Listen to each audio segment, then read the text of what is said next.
मुंबईसह राज्यभरात गुढीपाडव्याचा उत्साह। गिरगाव, ठाणे, डोंबिवली ठिकठिकाणी भव्य शोभायात्रांचं आयोजन।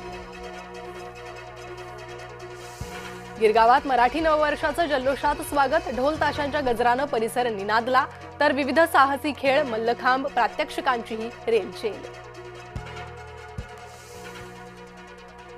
गुढीपाडव्याचा नागपुरातही उत्साह। उपराजधानीत भव्य शोभायात्रेचं आयोजन।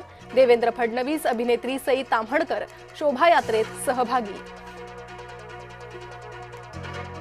दरवर्षीप्रमाणे यंदाही डोंबिवलीकरांचा अनोखा उत्साह। शोभायात्रेत तरुण तरुणाईसह मराठी कलाकारांचीही मांदी आली।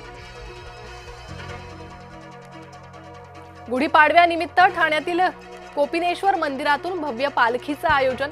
उपमुख्यमंत्री एकनाथ शिंदेंनी पालखीत सहभागी होत ठाणेकरांचा वाढवला उत्साह।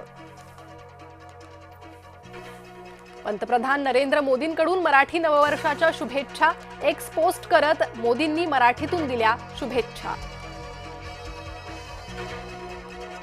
बाजारात अस्थिरता तरीही चैतन्य कायम। गुढीपाडव्याला बाजारात उत्साह। सोने, वाहन खरेदीकडे नागरिकांचा असणार कल।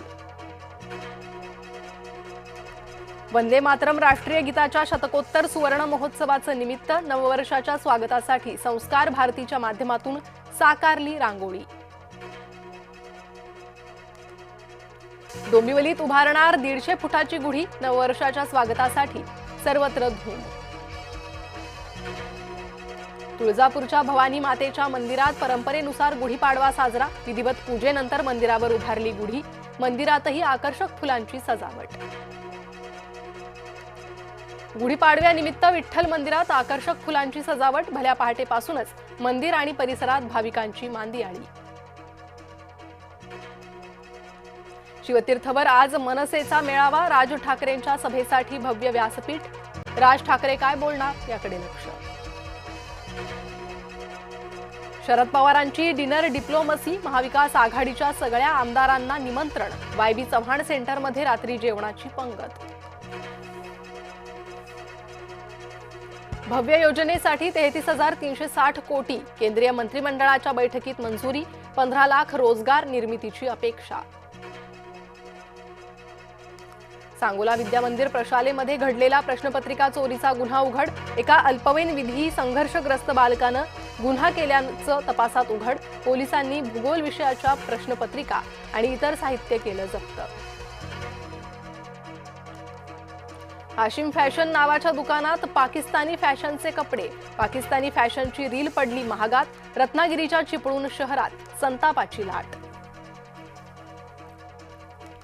गोंदियात अल्पवयीन मुलीचं अपहरण करून अत्याचार। मुस्लिम तरुणावर पॉक्सो कायद्याअंतर्गत गुन्ह्याची नोंद। बीडच्या नेकनूरमध्ये वादळी वाऱ्यासह पाऊस। सोलापूर धुळे राष्ट्रीय महामार्गावर पाणीच पाणी। पावसामुळे रब्बी पिकांचं मोठं नुकसान।